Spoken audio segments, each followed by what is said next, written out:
Do schools and the government have a right to force parents to transition their child, socially and medically, for the youth's own protection? Gender activists, influencing governmental policies to remove parental rights in order to facilitate underage medicalization, are framing all failure to affirm a child's desire to transition as abuse. We do not advocate for subjecting dysphoric kids or LGBT youth to abusive home environments, which does happen. This is a list of reasons why affirmation and medical transition is dangerous for growing minors. 1. Minors are fast-tracked into invasive and experimental medical treatments with serious and permanent side effects parents are worried about out of love for their child, not rejection of their child. 2. Prior research demonstrates most of the youth with a GID-GD diagnosis that met DSM criteria outgrow it through puberty.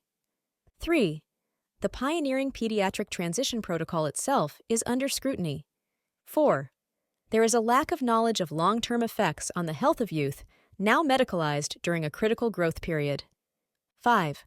Transition creates dependency on the medical industry for surgeries and pharmaceutical drugs due to reproductive organ removal.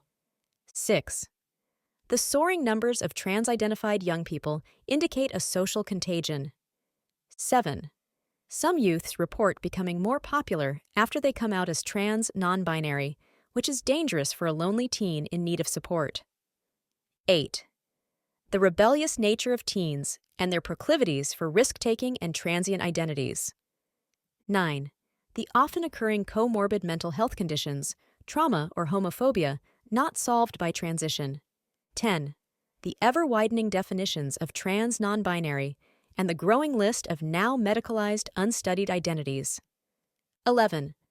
The aggressive saviorism of allies in search of the new social justice cause. 12.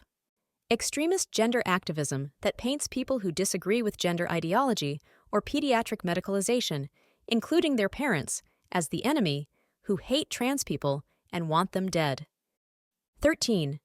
Ideological institutional capture that has corrupted the validity of the information and advice they give to parents and the public. 14. Dishonest and manipulative framing of suicide risk, which is the main justification weaponized to promote extreme medical interventions. 15.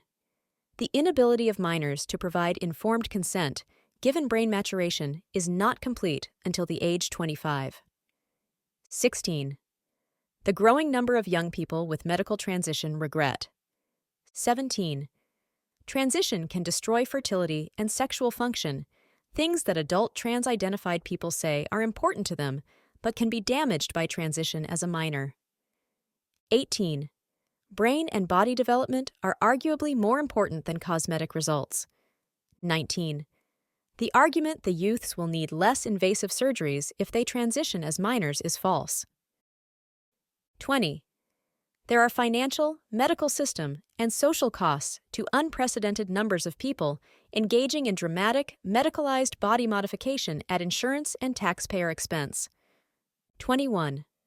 Adoption of queer identities is increasing, likely due to the influence of hard-left identity politics that scorn privileged groups and elevate the status of oppressed groups.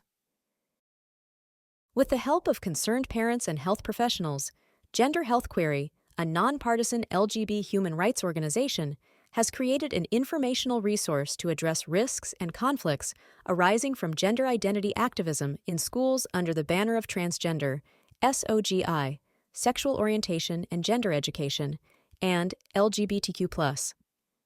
Please help us oppose radical gender identity activism in schools by sharing our project. For more detailed explanations of the top 10 myths, please view our video called Parent and Educator Resource, Scrutinizing Gender Education in Public Schools, Incorporating Evidence and Balancing Rights. For the landing page for these documents, see the link in the video description or go to https://thehomoarchy.com/LGBT-trans-parents-schools-activism.